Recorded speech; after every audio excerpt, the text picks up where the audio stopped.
To remove the steering column in this, there's 4 bolts and then 1 for the knuckle down at the bottom, but there's 4 10mm bolts, 1 here and then 1 back here, and then 2 on the other side.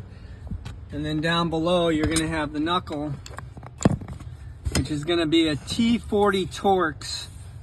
Just remove that bolt there and then just loosen that knuckle and pull it off. It'll come off. So once you have the column loose, just drop it on the seat like this. Don't spin this wheel. Keep it straight and the column straight.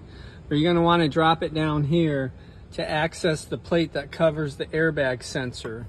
And the sensor sits right under this plate, which is held down with 4 T25 screws. Just remove those screws, pull this cover off, and then the connector will be sitting back here.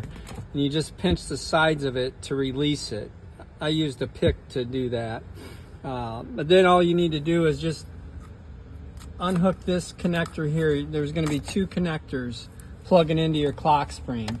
Just pull them off, pull this harness to the side, and then the column would be ready to come out.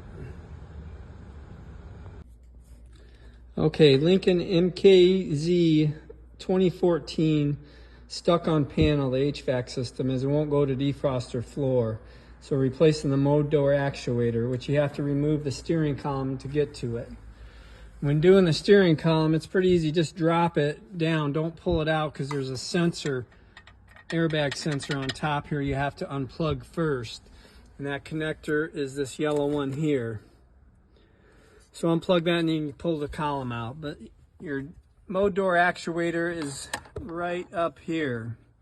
You have 2 screws, one in the upper left and one in the bottom right. Remove those 2 screws, unplug the connector, and replace it.